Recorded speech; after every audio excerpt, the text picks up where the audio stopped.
Olá, hoje nós vamos apresentar a aula 16, ainda nos Passos de Niyama. E o título dessa aula é Caridade.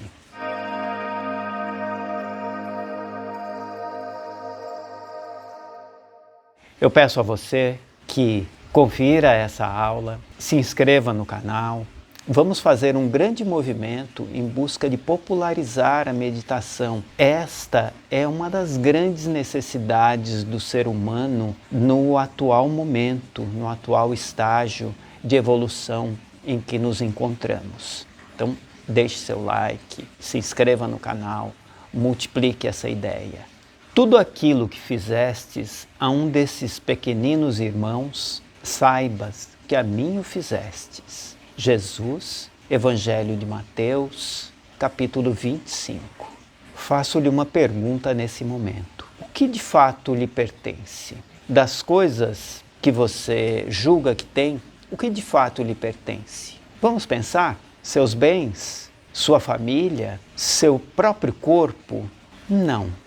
Nada disso lhe pertence. Se nós observarmos com a mente aberta, vamos perceber que nada disso nos pertence.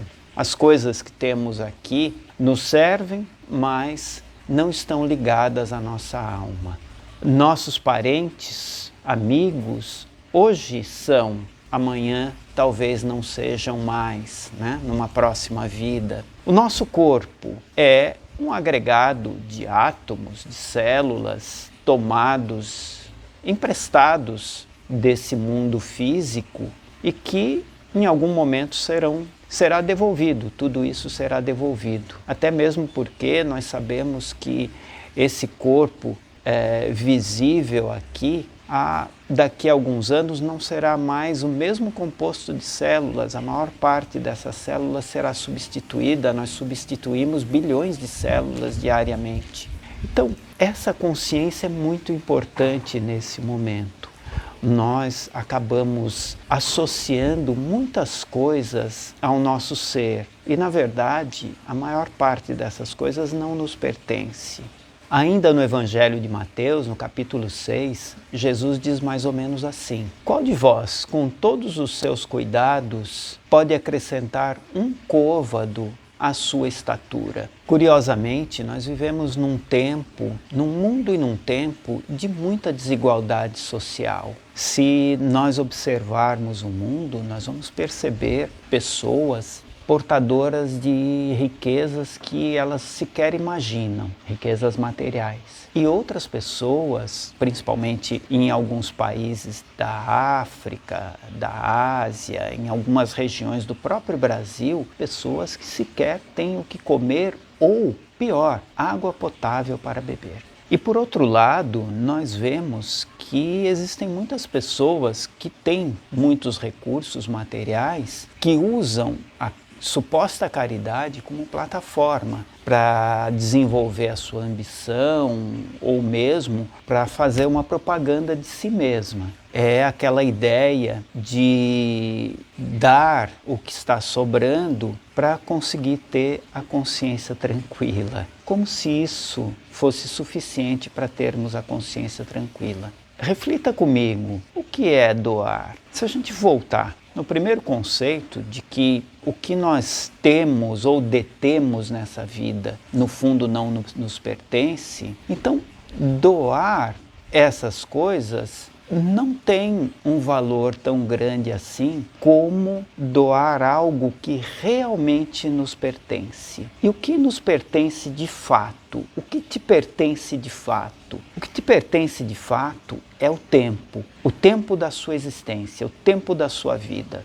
Se você vive ou viverá 50 anos, se você viverá 100 anos, esse tempo lhe pertence. Esse tempo foi um tesouro, uma doação que Deus lhe deu para que você viva nesse mundo físico uma série de experiências essas sim, experiências que vão agregar valores reais à sua alma, à sua existência eterna.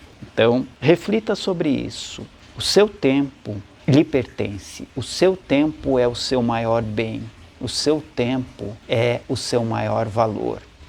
Agora sim, podemos fazer uma ligação muito clara. Você tem seu tempo para doar. E quando você doa o seu tempo, você está dando de si de verdade. Aí nós vemos, por exemplo, pessoas que dedicam parte da sua vida, às vezes a vida inteira, mas pessoas que dedicam parte da sua vida, 1 hora, algumas horas por semana, algumas horas por mês, algumas horas por dia, em favor do seu próximo. Quando eu falo em favor do seu próximo, imaginemos isso com uma amplitude muito grande. Por exemplo, o tempo que você doa para um filho, o tempo que você doa de si para um amigo, para o seu cônjuge, o tempo que você doa para construir alguma coisa que possa beneficiar um maior número de pessoas. Esse tempo é a grande doação.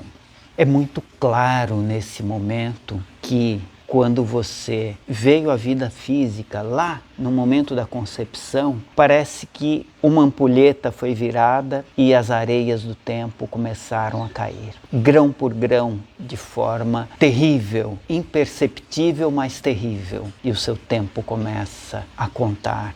E cada areia dessa é um grão de ouro na sua existência. É por isso que muitas pessoas malograram, por exemplo, apesar de investirem recursos em seus filhos, malograram na educação dos seus filhos. É por isso que pessoas, às vezes, doam milhões, mas continuam incomodadas, continuam tristes, continuam com um peso estranho na consciência. É porque não doaram aqueles grãos de ouro de verdade, não doaram o que era melhor.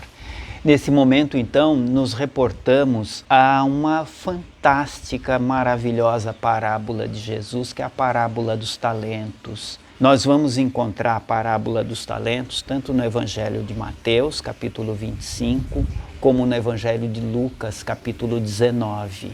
Nessa parábola, peço a você que, se não conhece a parábola dos talentos, que leia na Bíblia, vale a pena. Fala exatamente do homem que distribui talentos para 3 servos seus e que cada um toma uma medida diferente com seus talentos. E aqueles que multiplicam os seus talentos, aqueles 2 dos servos que conseguem multiplicar os seus talentos, esses recebem em dobro. E aquele que, temendo perder os seus talentos, esconde os seus talentos, guarda os talentos para devolvê-lo sem multiplicar ao seu senhor, esse é punido.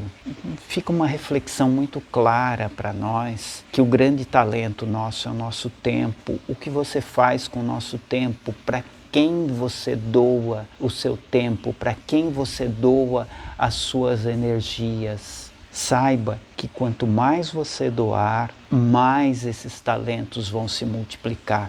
Quanto mais tempo, quanto mais energia, quanto mais força você dedicar ao seu próximo, ao mundo que te cerca, mais esses talentos vão se multiplicar, mais você vai receber. Nosso exercício da semana, então, desse próximo período, sempre lembrando de acumular os exercícios, porque senão você acaba perdendo o fio da meada, é multiplicar os talentos. Reflita nisso que conversamos e multiplique os seus talentos. Ainda há muito tempo para isso. E eu gostaria de finalizar esse nosso encontro com uma reflexão do grande poeta libanês chamado Gibran Khalil Gibran.